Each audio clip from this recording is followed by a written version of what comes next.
Hi, it's Elizabeth from Tyne Valley Motorhomes, and today we'll be doing the handover video of the Swift Escape 614.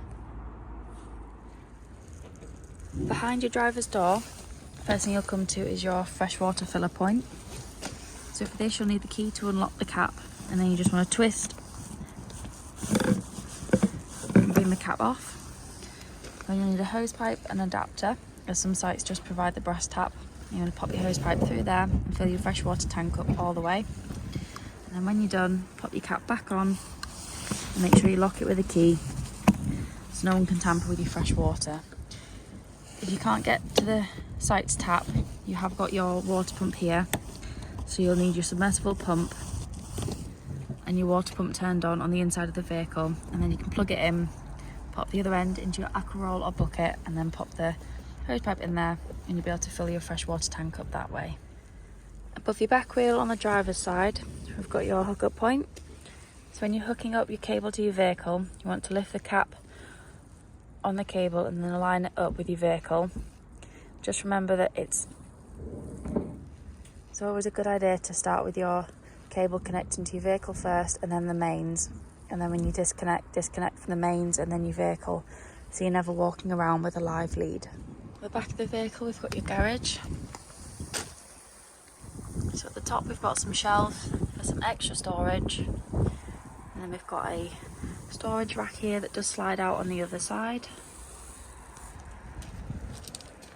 At the back of the vehicle at the top we've got your two reversing cameras, and then we've got your fuel bike rack bars if you wanted a bike rack fitting at a later date, and then along the bottom we've got your 4 reversing sensors.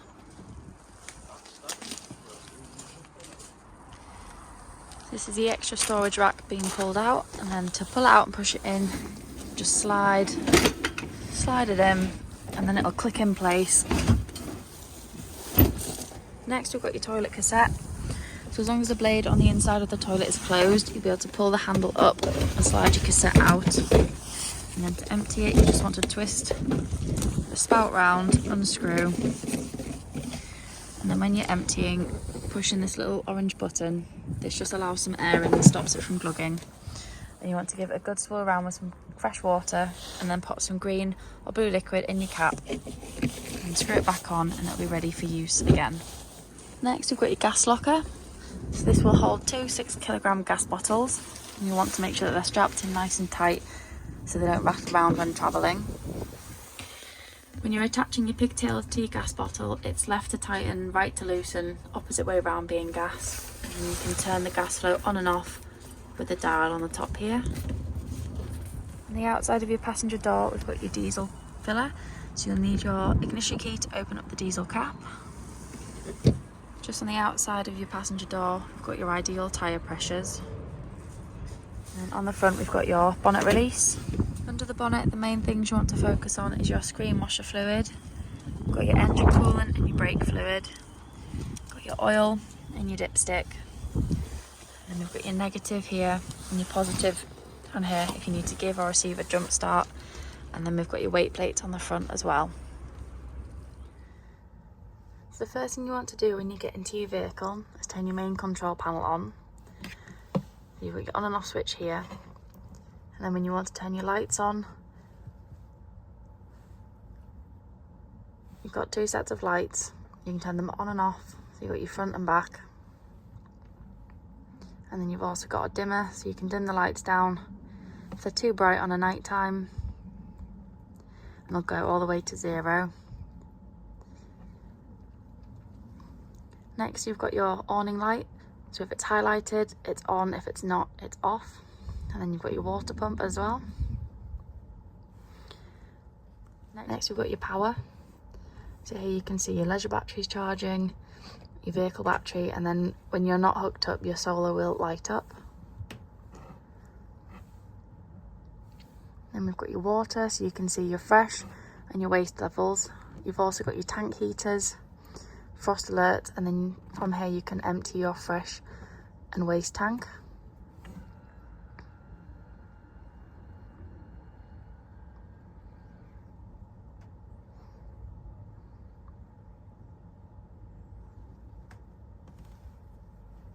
And then we've also got settings that you can scroll through. And you've got your time, date and day. To use your Truma heating system, on your home screen you've got a couple of different symbols. Whichever's flashing is the thing that you can select. So at the minute you've got the vehicle with the thermometer, so that's your internal temperature.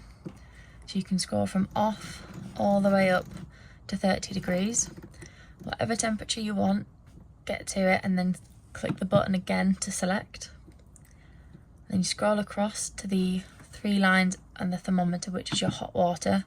So you can have it off, eco, hot or boost. If you put it on boost, it will take the energy away from the heating and focus solely on the hot water for half an hour. Next you've got a gas ball and some lightning bolts. That's your power source. So you can have just gas, mix of 1 kilowatt of gas and 1 kilowatt of electricity and gas, 2 kilowatts of electricity and gas, or just 1 kilowatt of electricity or 2 kilowatts of electricity, and again select by pressing the button. Next you've got the fan. Next you've got your fan speed, so you can have eco or high. This just blows the air around quicker. And then you can set your time and a timer, and then if you ever get a little triangle here with an error, scroll through to your spanner, click on it and then go to reset and then preset. This will wipe the error off, but also it will cancel everything that you've set, so you'll have to go in and redo it. But this can happen if you've run out of gas, if you've not turned your gas on, if you've selected electricity but you're not hooked up. So to turn your fridge on and off, on the inside we've got your controls. So here, if you click the on button, you can turn it on and off. And then to pick auto, you just want to click the arrows. So you can either have your vehicle battery, just gas, just hook up, or auto, which will pick the best energy source it has available. And then to change temperature, you just press the thermometer button. So you got min all the way up to max. In the cupboard above your fridge, we've got your TV aerial, we've got your TV booster, and then we also have your Wi-Fi. So when you get to a site, you'll want to push your TV aerial all the way up and then angle it so you get the best TV signal. If you've got a weaker signal, you can use your booster to turn it up and down to get a better picture. And then with your Wi-Fi, it works the same as your home Wi-Fi. You just need a data only SIM, and then once you've got it into the Wi-Fi box, you connect your phone, you connect your TV to it, you'll have internet. In the bathroom we've got your sink, we've got a mirror and a cupboard. We've also got a little hanging rail up here, got a lot of shelf space. I've got your window, I've got your light switch, and we've also got a large cupboard. So we've got a couple of shelves, got another hanging rail,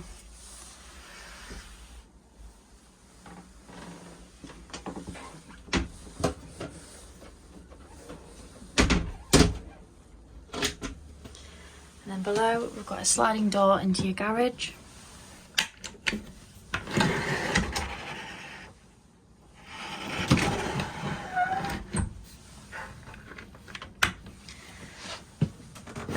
Toilet, which will swivel around. When you want to flush, you want to press this blue button here to get a flow of water into the toilet, and then to open the blade you just want to pull the grey lever forward to open and close your blade. Always make sure they're both closed so you don't get any smells in your vehicle. And then behind you've got your shower.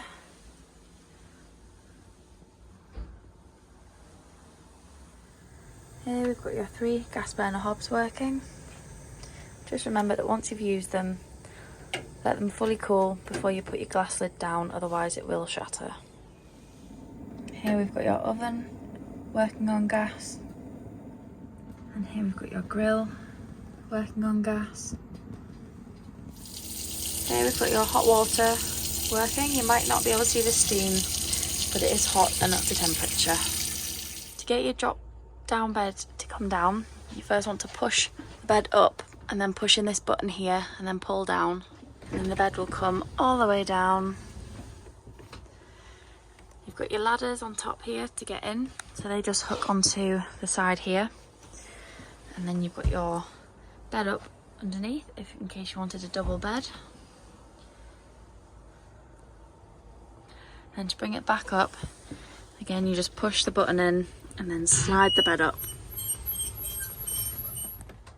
To turn your front dining area into your double bed, first thing you want to do is just remove all your backrest cushions and all your cushions from the seat on the driver's side.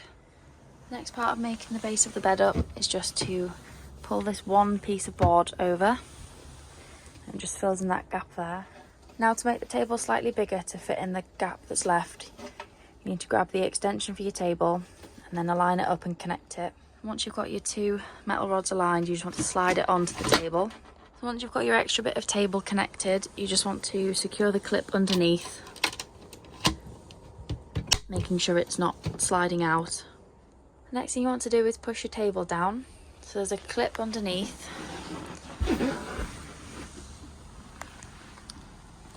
So this handle here, so you want to push your table all the way down and then twist your handle round and then make sure your table stays all the way down. To fill in this gap here, you just need to get this extra bit of board. Make sure the straight edge is towards the passenger side and the curved edge is towards the driver's side, and it just slots in down here. Next thing you want to do is put your base cushions back where they were before. Next you want to put your two smaller cushions in front of your base cushions to fill in the gap. Next thing you want to do is just slide the base cushion forward and let the backrest drop into the place behind. The last thing you want to do is pop your filler cushion into the gap that's left. Here we have the bed made up, ready to sleep on. Under the bench behind your driver's seat, you've got your fuses and your trip switch. So for your fuses, it's always a good idea to take some extra away with you on holiday, just in case any of them blow, you'll be able to replace it easily. On the other side with your trip switch, if you're hooked up but you're not receiving power in the vehicle, press the yellow button and just see if the blue one trips. If it does, it means there's an issue within the vehicle. However, if it doesn't trip, there could be an issue with the cable or the power coming in from the site. On here you've also got your system shutdown button, which is this black button here. So if you're winterising your vehicle and you're going to be leaving it for a couple of months, it's a good idea just to press this button in and it'll just turn everything off and stop it from draining your leisure battery.